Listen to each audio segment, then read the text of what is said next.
Hey guys, tonight we're headed deep beneath a quiet French abbey, where the air smells of damp stone and fermenting grapes, and the flicker of candlelight glints off dusty green bottles. You're barefoot, oddly enough. It just felt right for the setting, and you descend the final stone step into a cellar that hasn't changed much in centuries.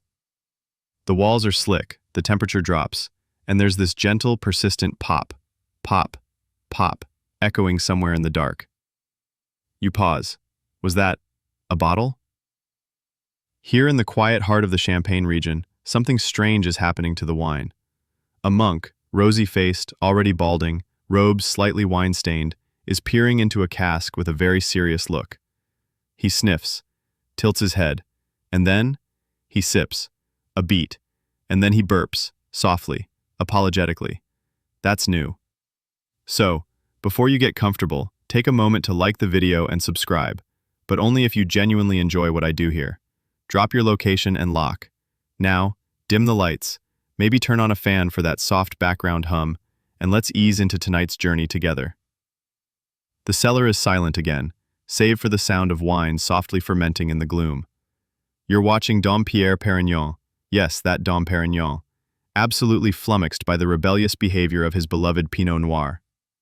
It's the 1690s, and while most people associate this name with overpriced brunches and celebrity yacht parties, you're seeing the truth. A sleepy, overworked monk in a wool robe trying to stop bottles from exploding. This, believe it or not, is how champagne was born. Not in celebration, but in mild clerical inconvenience.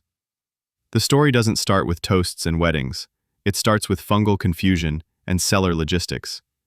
You glance at the racks, rows upon rows of bottles stacked on their sides like sleepy soldiers. Some are quietly fizzing, others are hissing ominously. One bottle suddenly pops, shooting its cork like a mini cannon.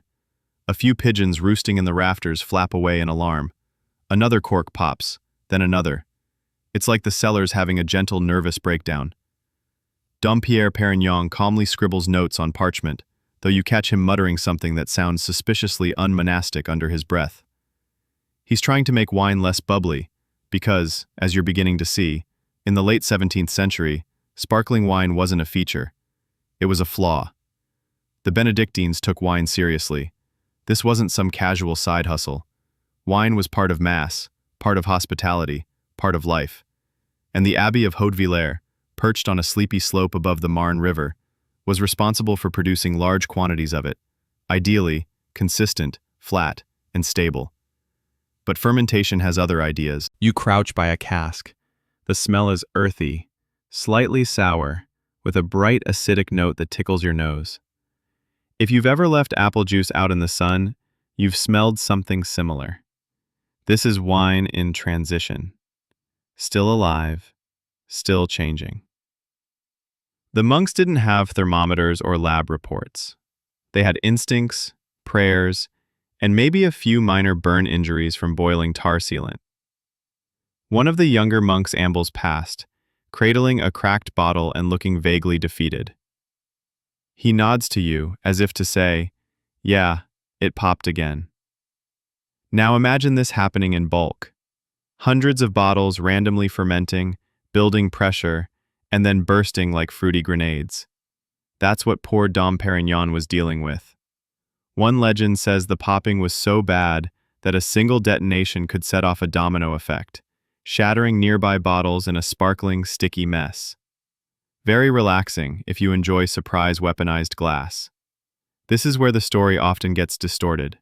People love to picture Dom Pérignon as a genius inventor, raising a flute and exclaiming, "Come quickly, I am tasting the stars," which, yes, is poetic, but also probably fake. That quote first appeared in advertising over a century after he died.